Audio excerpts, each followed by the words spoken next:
জানি অনেক সময় আমি স্কুল নিয়ে অনেক বিজি থাকি, বাট হয়তো এই ভিডিওটা দেখলে তোমরা বুঝতে পারবে যে আমি কত কিছু করি এখানে এবং কেন এত বিজি থাকি। তো দেখার পর আমাকে জানাও প্রাউড কিনা। হাই, আমার নাম আনিকা হাকিম।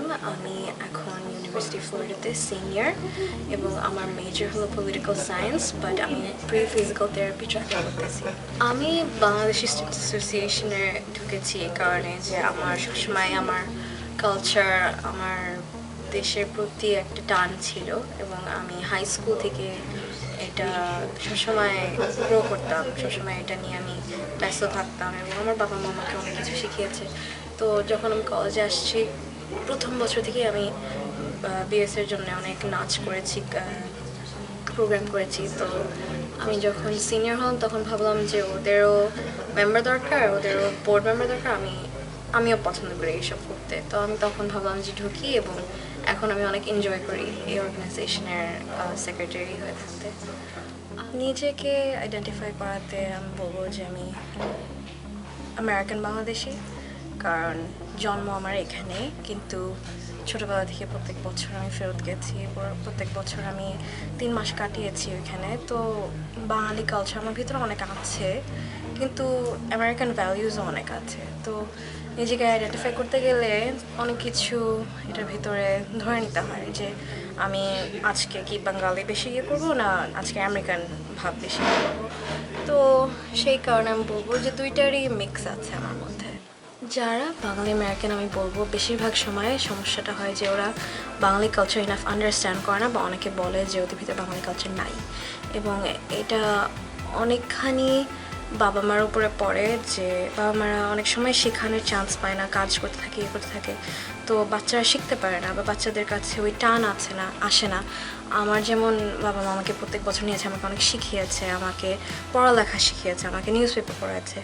এটার কারণে আমার ভিতরে ওই জিনিসটা অনেক ডেভেলপ করা হয়েছে। এখন সবার ক্ষেত্রে এই জিনিসটা হয় না, এবং আমি বলবো এটাই সবচেয়ে বড় সমস্যা যে অনেক বাঙালি ছেলেমেয়েরা যেমন বাংলাও ঠিক মতন বলতে পারে না। এটা ওদের দোষ না, কিন্তু ওদের ভিতরে এটাকে শেখানো হয়নি, ওদের ভিতরে ওই মানে আকর্ষণটা তৈরি করা হয়নি। ইউএফ কেন? অনেস্টলি ইউএফ, কারণ আমি বাকি যে 3টা আউট অফ স্টেট স্কুলে অ্যাপ্লাই করেছিলাম 3টার একটাতেও ঢুকতে পারি নাই, এবং আমার ইচ্ছা ছিল যে আমি বাসা থেকে বের হয়ে এমন কোথাও যাব যেখানে অনেক উন্নতি আছে, যেখানে আমি মানে অনেক শিখতে পারবো, অনেক গ্রো করতে পারবো। তো যখন জানতে পেরেছি যে ইউনিভার্সিটি ফ্লোরিডাতে অ্যাকসেপ্টেন্স হয়েছে এবং ওইটা পুরো স্টেটের মধ্যে অনেক ভালো একটা স্কুল, তখন মনে করলাম যে যাক, যেটা চেয়েছিলাম সেটা হয় নাই, কিন্তু হয়তো এটাই আমার লাইফে হওয়ার কথা, এবং আমি কখনোই এই ডিসিশনটাকে রিগ্রেট করি না। কলেজের পরে মানে ইউএস থেকে গ্র্যাজুয়েট করার পরে আমার ইচ্ছা আছে আমি একটা ইয়ার ব্রেক নিব, এবং এই ব্রেকের ভিতরে আমি অনেক কিছু করব। আমার চাকরি করার ইচ্ছা আছে যাতে আমি একটু সেভিংস জমাতে পারি। আমার কয়েকটা ক্লাস বাকি আছে, আমি ফিজিক্যাল থেরাপির উপর ভলান্টিয়ারি অলরেডি আরম্ভ করে নিব এই স্প্রিং সেমেস্টারে, এবং ওটাকে কন্টিনিউ করব। জিআরইর জন্য স্টাডি করব এবং মেন্টালি অনেক তৈরি হব যে আমি আমার পোস্ট লাইফে গ্র্যাজুয়েট স্কুলে ঢোকার জন্যে যেসব মন মানুষের সাথে তৈরি করে নিতে হয়, আমি এগুলোর জন্য রেডি হব। আমার বাবা মা দুইজনই কলেজ কমপ্লিট করে নাই।